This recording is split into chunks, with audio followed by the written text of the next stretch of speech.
You're listening to the SoleStrategies podcast hosted by the team here at SoleStrategies. We hope you like the latest episode and thanks for tuning in. Hey, everybody. Welcome back to the latest episode of the SoleStrategies podcast. You have your amazing host, Amani, here, and your other amazing host, Z, on the line. Say hey. Hey. Hey, y'all. So today we decided that we wanted to talk about DEI, the new trending topic of the political and corporate world, and talk about ways that you can help your firm or your company or your organization become more diverse and inclusive, what being diverse and inclusive actually is versus what it isn't, and how we possibly can help you do some of those things in the future as we launch our DEI department. Definitely, for sure. So let's get right into it. So I would think DEI is a buzzword right now, but I'm trying to think of how we went about it. It's really just more about hiring people that are the best roles for the job and choosing those people more blindly. Some of the cool things that we've done is, like, for instance, in some circumstances, we don't necessarily look at your experience in the role or your resume, but just more so about your vibe and your attitude and what we think that we can, gain from you and what you can bring to the role outside of some of those circumstances that may have fluffed your resume. Because one thing we've noticed is not everybody has access to certain things. Not everybody has access to the best education. Not everybody has access to have worked for some Fortune 500 company that gave them all this experience. So when you're really trying to be diverse and inclusive, you have to really just look at the person on an individual basis and just be willing to have conversations with people that you may have thought weren't traditionally a good fit for the role. Totally. Let's talk about what people think DEI is. I think that's important. Yes, people think DEI is just appointing a man or woman or a gay or a Black or a Hispanic or that nature of it. They think of just hiring a specific person and not truly, trying to understand that group of people and elevate them and put them into positions where they can succeed is good enough. And it's not. You can't just use people as tokens. That's another thing that we've noticed in this whole new landscape of DEI is the aspect of tokenism that some people use as their approach. And that kind of undermines your whole mission, right? People can tell when they're being used as tokens and people can tell from the outside looking in that you are attributing tokenism and showing that at your company or firm. So that is not DEI. DEI is finding people that come from underrepresented communities, hiring them, but also putting them into positions to where they can succeed, putting them into positions of power so that they can then elevate more people that look like them, putting them in touch with resources that they may not have been otherwise had access to, creating a sense of community for them and helping them feel accepted, hearing them out when difficult conversations come about, and understanding their perspective is really important too. That is what DEI is. But just having somebody there holding space who represents this thing and like kind of checks a mark in your book, that ain't it. Yeah, that's definitely not it. And I think that, just experiencing from having come from somewhat of a corporate background, like particularly through unions, but through other jobs, and I'm sure that people listening to this podcast, whether you're in a corporate job or you're in, you're working for a nonprofit or whatever you're doing, whoever you're working for, you've probably done some type of DEI training. Like you've probably had to go through the corporate process of being trained in what is diversity, equity, and inclusion, right?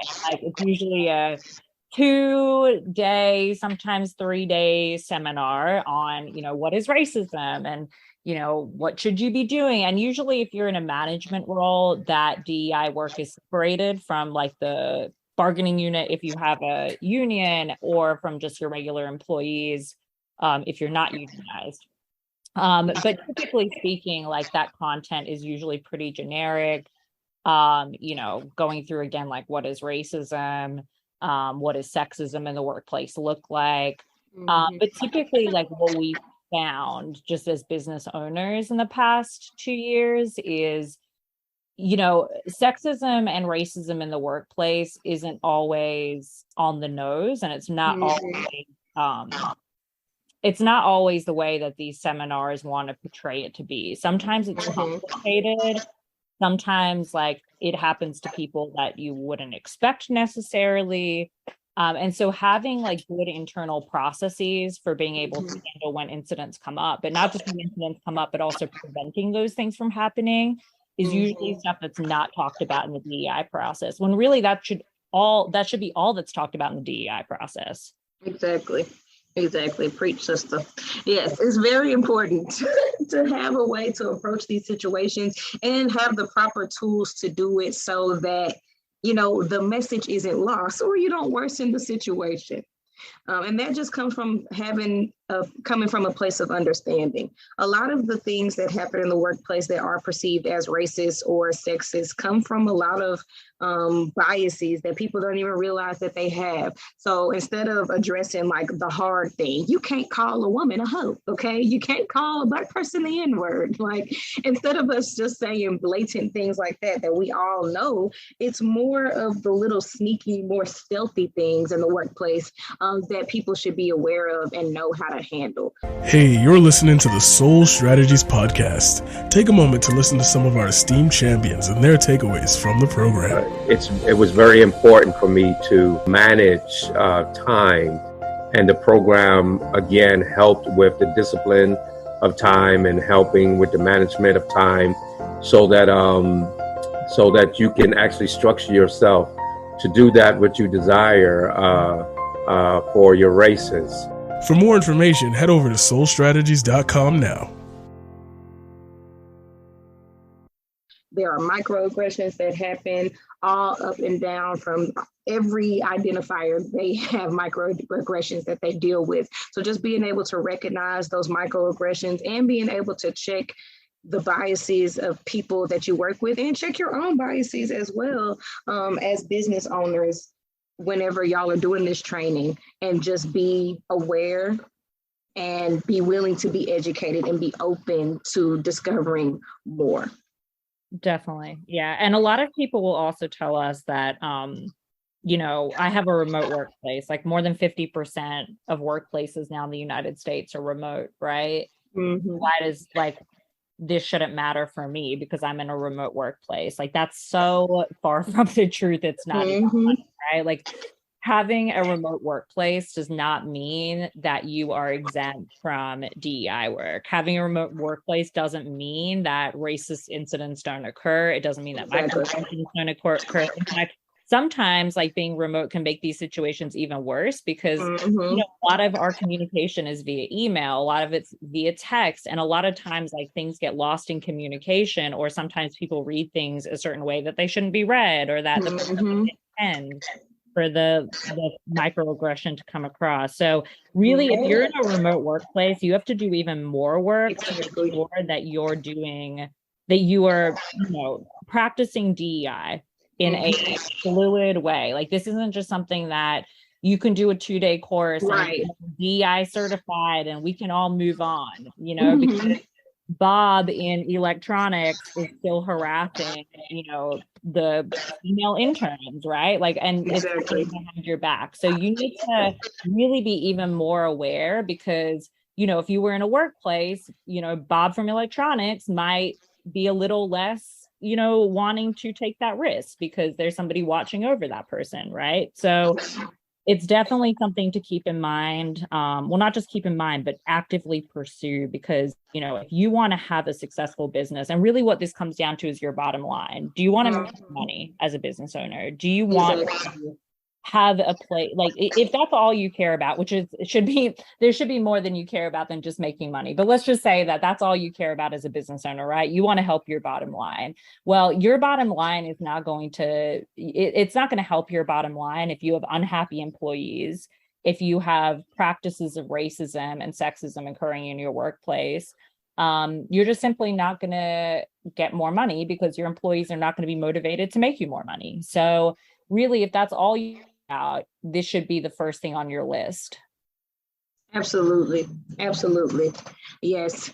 So I would like to say, I'm trying to think of anything else we can add to this conversation because this has been really informative. If y'all have any questions about this type of stuff, or if there's anything that y'all want to learn more about, or y'all are interested in diversifying your staff in this way, but you really just don't know how to go about it or what you need to do next, always hit us up on social media or send us an email, man. We are really passionate about this.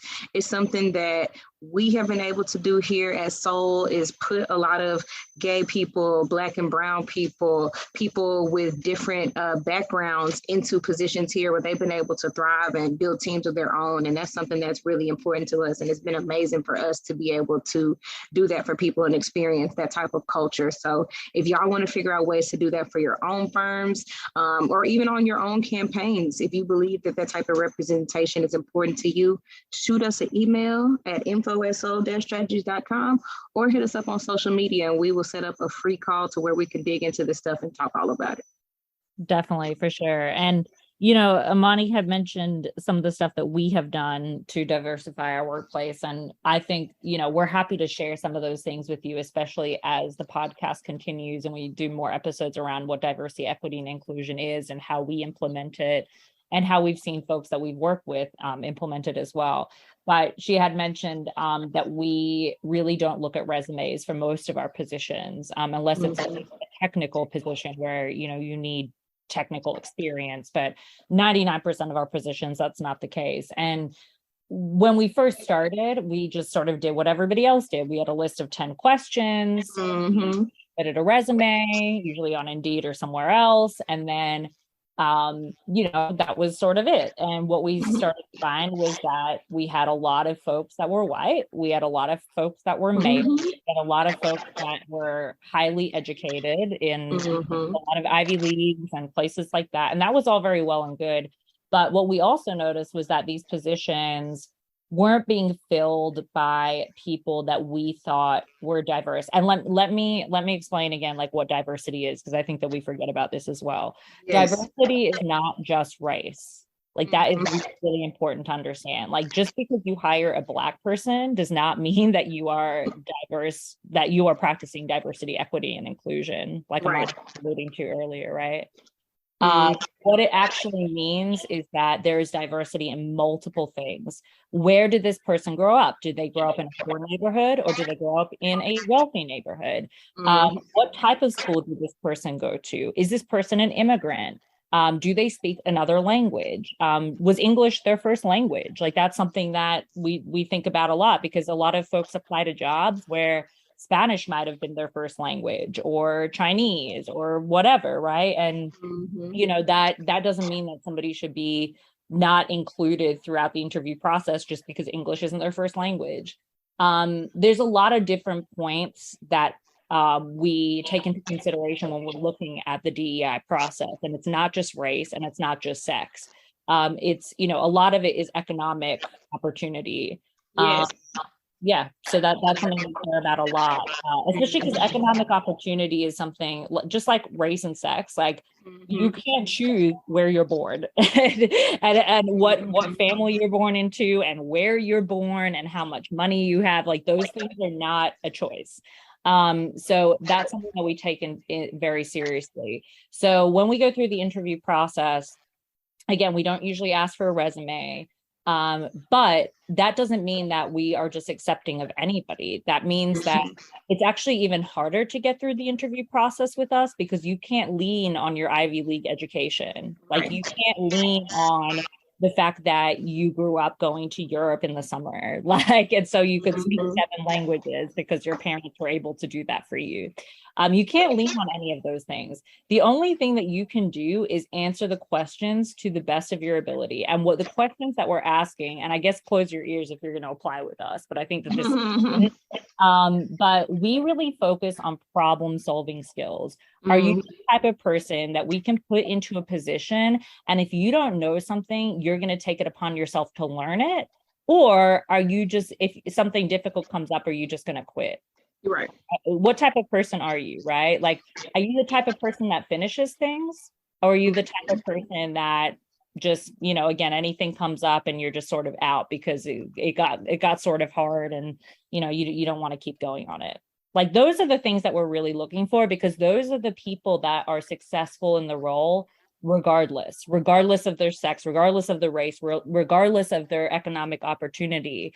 If you are the type of person that can finish what you start, that is curious, that always wants to learn more, that is a problem solver. It doesn't matter whether you work in our digital department, in our fundraising department, or in our field department, you're going to be successful in that role. And that's the person that we're really looking for. And those are the questions that we select for that purpose. Exactly. That is what's going to make all the difference. One, for the people's lives, but two, just for the quality of work that you get from people. Like, you can have a monolithic workforce, right? You can have all white male guys that went to Brown University, but when it comes time for you to be able to appeal to the marketplace, you're only going to have one perspective to show. And one thing that we can notice as consumers is when there are people not reflective of a certain community trying to communicate on the behalf of that community. That is what's gonna, one, tank your bottom line, which is one thing that you'll care about, but two, it's gonna give people the ick, right? It's gonna come off cringy, it's gonna come off pandery, and it's important for you to sell not only yourselves, but your products or your campaign or whatever it is that you want people to receive from you. You won't be able to do it just by having one type of person working for you, because it's not going to be one type of person voting for you or buying this service or product from you, right? So the best way to increase your likelihood of communicating with these people properly and getting their business or their votes is to be diverse. So it's a two-pronged system. It's just simply the right thing to do. Okay, it's just the right thing to do. But the second piece of it, like Z was saying, is it's going to help you out also in the latter end. So it's really no downsides to the stuff. There's definitely not. And I will say that, as a person that one of the people that runs this business, having a healthy, happy staff that understands the task at hand, that works together well, that has that diversity of, economic struggle or not, depending on what the role is, right? It's really helpful as a person leading, because I know that if I leave our staff for a day, 2 weeks, a month, whatever it is, like, they'll be able to handle whatever we throw at them, right? That's really important. As somebody that runs a company, if you're listening to this and you run a nonprofit organization or a or just a regular company, and you feel that you can't leave your staff, that's a problem. And that means it really starts with, who are you hiring? Why are you hiring them? And why do you feel that you can't walk away? And that's something that we can really help you sit down and discover, because I think that you'll realize that a lot of that comes from the people that you're bringing in. If you don't trust your staff and you don't think that they're doing a good job, then this isn't working for you. Then you're paying for nothing. You're not running the company or the organization to the best of your ability. Exactly. So I think with all of that being said, y'all, this stuff is important, not only for you, but for the livelihood of your entire staff and for the sake of the continuation of your flourishing business, campaign, or organization. If y'all have any questions, let us know. We are here to help. We are excited to help. And yeah, I think we touched on everything. Yeah, I think we touched on a lot. I think, we'll talk more about this stuff as your questions, because we want to get to know what you want to learn more about, because DEI is such a vast topic. Like, hiring is a big piece of it, but it's not all of it. It's, what are you doing with the day-to-day with your staff? Like, what are you doing to show that you're a diverse and inclusive organization or company? There's a lot that goes into it. So let us know in the comments, either on Apple Podcasts or Stitcher, wherever you're listening to this, what you'd like to know more about, or as Imani said, just email us and we're happy to get on the phone with you for free. We never charge to give you advice. Exactly. I would be interested to read some of these questions that we get in the next podcast episode, maybe before whatever topic we talk about next. So if you want a chance of getting your question answered on the pod, shoot us a comment or an email, man. We'd be happy to answer it here. Definitely. Well, thank you all. Thank y'all for listening. Tune in to the next one. Take care. Take care.